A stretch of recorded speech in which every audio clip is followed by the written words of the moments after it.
नमस्कार दर्शक बंधु शुभ सकाळ एविस चैनल स्वागत जनाऊे आपण को आज हूँ 3 तारीख मंगलवार। आज मु आपण पाखक देश तथा विदेशर बछा बछा गुरुत्वपूर्ण खबरटी को नहीं आसी जो खबर गुड़िक आपण जानिबा निहाती दरकार। वीडियोटी को शेष पर्यंत देखंतु।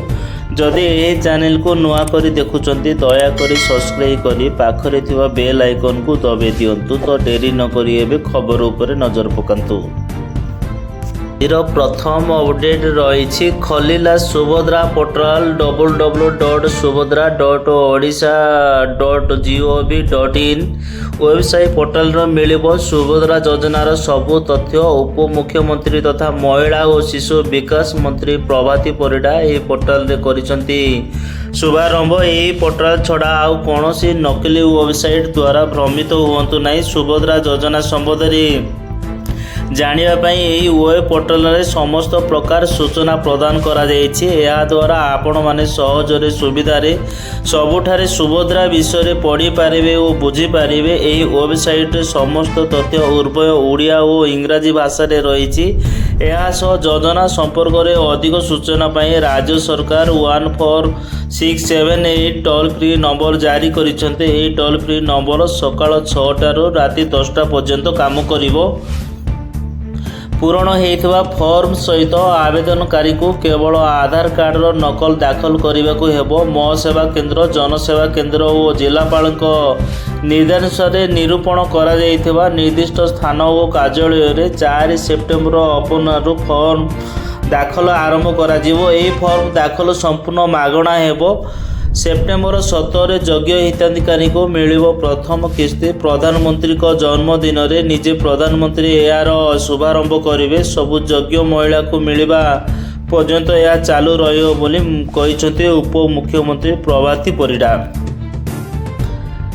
तेबे आज गृह रे देखिबाकू मिलिथिला सुभद्रा झड़। गृह मझी को आसी प्रतिवाद करथिले बीजेडी और कांग्रेस सदस्य, जेउथि पई गृह को बारंबार मुतलबी करबाकू पड़िथिला।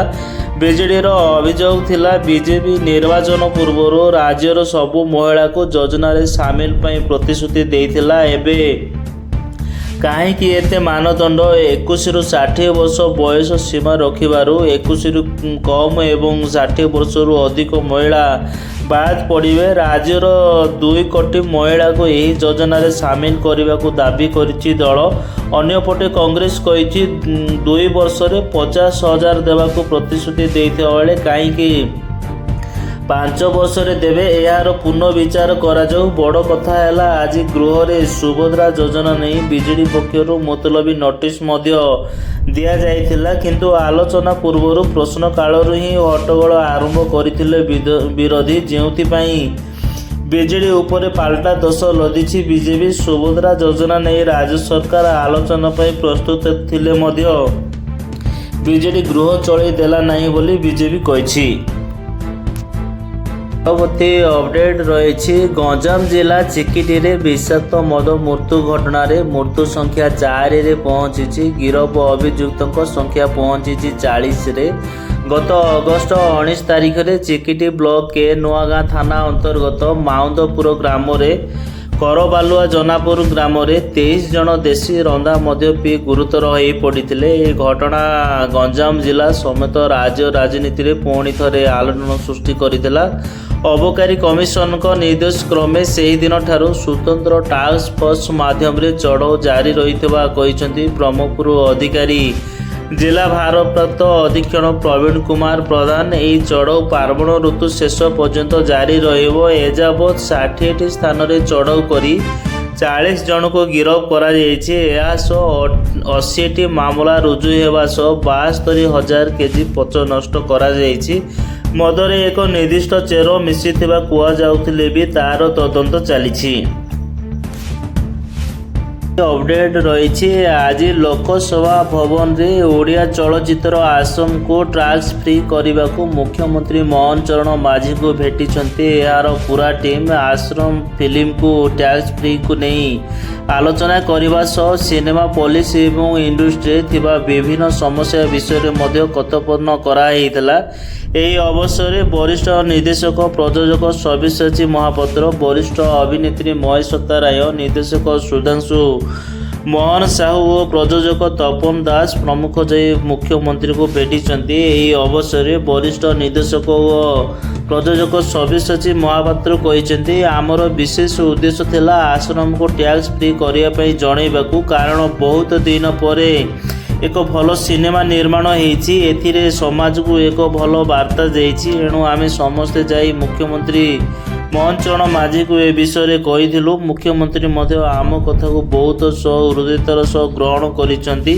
ଏହା ସହ ଆଗାମୀ ଦିନରେ ଏହା ଉପରେ ନିଷ୍ପତ୍ତି ନେବେ ବୋଲି କହିଛନ୍ତି ମୋହନ ସରକାର।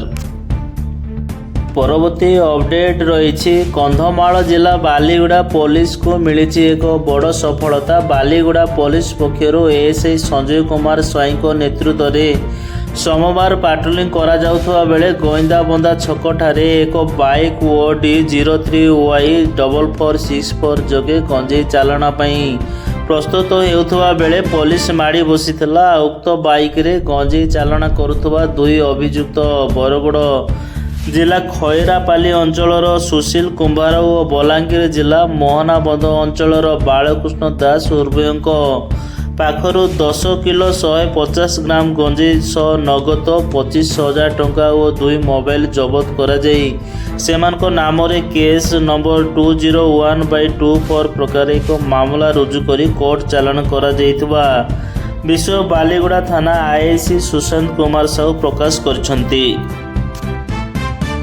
ପରବର୍ତ୍ତୀ ଅପଡେଟ୍ ରହିଛି, 1 ସେପ୍ଟେମ୍ବର 2024 ରାଜ୍ୟରେ ଶିଳ୍ପ ସଂସ୍ଥା ସ୍ଥାପନ କରୁଥିବା କମ୍ପାନୀଗୁଡ଼ିକୁ ଉପମୁଖ୍ୟମନ୍ତ୍ରୀ ପ୍ରଭାତୀ ପରିଡ଼ା ଆହ୍ୱାନ ଦେଇ ମହିଳାମାନଙ୍କ ନିଯୁକ୍ତି ଉପରେ ଧ୍ୟାନ ଦେବାକୁ କହିଛନ୍ତି। Utkal chamber of commerce and industry limited ପକ୍ଷରୁ ଜନତା ମଇଦାନରେ ଆୟୋଜନ କରାଯାଇଥିବା ଗ୍ଲୋବାଲ ଟ୍ରେଡ୍ ଶୋ ରିସର୍ଚ୍ଚରେ ଓଡ଼ିଶା 2024ର ଉଦ୍ଯାପନୀ ସମାରୋହରେ ମୁଖ୍ୟ ଅତିଥି ଭାବେ ଯୋଗଦେଇ ଶ୍ରୀମତୀ ପରିଡ଼ା ନିଯୁକ୍ତି ଜରିଆରେ ମହିଳାମାନଙ୍କ ସଶକ୍ତିକରଣ ଉପରେ ଗୁରୁତ୍ୱାରୋପ କରିଥିଲେ। ଶିଳ୍ପ ଜଗତରେ ଅଧିକରୁ ଅଧିକ ମହିଳାଙ୍କ ନିୟୋଜନ ପାଇଁ ସୁଯୋଗ ସୃଷ୍ଟି କରିବା ଏବଂ ଯେଉଁ ମହିଳାମାନେ ଉଦ୍ୟୋଗୀ ଭାବେ କାର୍ଯ୍ୟ କରୁଛନ୍ତି ସେମାନଙ୍କ ଲାଗି ଅଧିକରୁ ଅଧିକ ବ୍ୟବସାୟ ସୁଯୋଗ ସୃଷ୍ଟି କରିବାକୁ ସେ ଆହ୍ୱାନ ଦେଇଛନ୍ତି। ମହିଳାମାନଙ୍କ ଦ୍ୱାରା ପରିଚାଳିତ ହେଉଥିବା ମିଶନ ଶକ୍ତି ବଜାର ବୁଲି ଦେଖିବା ଏବଂ ସେମାନଙ୍କ ଉତ୍ପାଦ କ୍ରୟ କରି ଅଭିବୃଦ୍ଧିରେ ସହଯୋଗ କରିବାକୁ ସେ ଶିଳ୍ପ ସଂସ୍ଥାମାନଙ୍କୁ କହିଛନ୍ତି।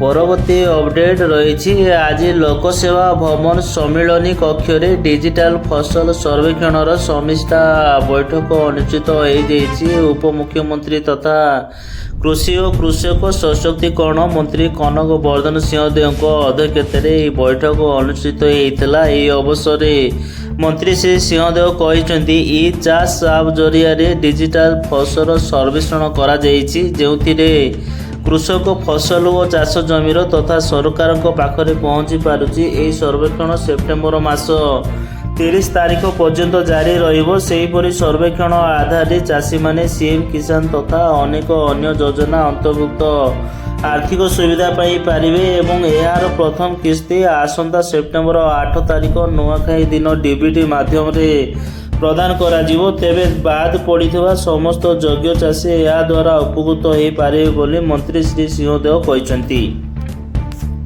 ପରବର୍ତ୍ତୀ ଅପଡେଟ୍ ରହିଛି, ମୟୂରଭଞ୍ଜ ଜିଲ୍ଲାରେ ଏମିତି ଏକ ଗାଁ ଅଛି ଯେଉଁଠି ଏବେ ଘରେ ଘରେ ଲୋକ ଶଯ୍ୟାଶାୟୀ। ଗାଁର 90% ଲୋକ କିଡନୀ ଜନିତ ରୋଗରେ ଆକ୍ରାନ୍ତ।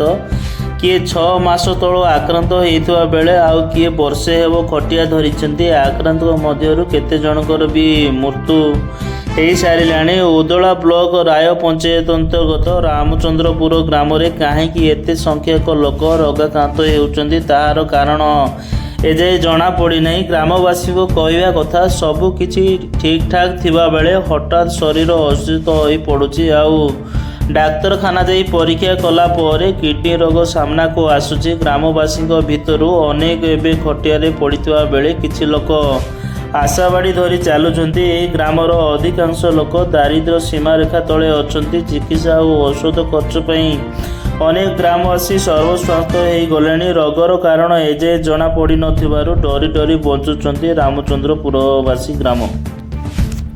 ଆଜିର ଶେଷ ଅପଡେଟ୍ ରହିଛି। ରାଜ୍ୟରେ ଆଦିମ ଜନଜାତି ବନବାସ କରୁଥିବା ଗାଁ ସଂଖ୍ୟା ହେଲା ମାତ୍ର 1669। ହେଲେ ଗତ 9 ବର୍ଷ ମଧ୍ୟରେ ଆଦିମ ଜନଜାତିଙ୍କ ବିକାଶ ପାଇଁ ସରକାର ଖର୍ଚ୍ଚ କରିଛନ୍ତି 576.09 କୋଟି ଟଙ୍କା। ସାଂଘାତିକ କଥାଟି ହେଲା, ଏତେ ଟଙ୍କା ଖର୍ଚ୍ଚ ସତ୍ତ୍ୱେ 99% ଆଦିମ ଜନଜାତିଙ୍କ ମାସିକ ଆୟ ଏଯାଏ 10,000 ଟଙ୍କା ଛୁଇଁ ପାରିନାହିଁ। ଓଡ଼ିଶା ଜନଜାତି ଗବେଷଣା ପ୍ରତିଷ୍ଠାନ ପକ୍ଷରୁ କରାଯାଇଥିବା ସର୍ଭେ ରିପୋର୍ଟ ଆହୁରି କହୁଛି ଯେ 4% ଆଦିମ ଜନଜାତିଙ୍କ ଆୟ 1,000ରୁ କମ୍ ରହିଛି, ଆଉ 87% ଆୟ 1,000ରୁ 5,000 ଟଙ୍କା ରହିଥିବା ବେଳେ 7% ଲୋକଙ୍କ ଆୟ 5,000ରୁ 10,000 ଏବଂ ମାତ୍ର 1% ପଜିଟିଭ୍ ଆୟ 10,000 ଟଙ୍କାରୁ ଅଧିକ ଅଟେ। ଏହି ଚିତ୍ର ଏବେ ବୁଦ୍ଧିଜୀବୀଙ୍କ ଠାରୁ ଆରମ୍ଭ କରି ବିଶେଷକୁ ଆନ୍ଦୋଳିତ କଲାଣି। ଓଡ଼ିଶାରେ ସର୍ବାଧିକ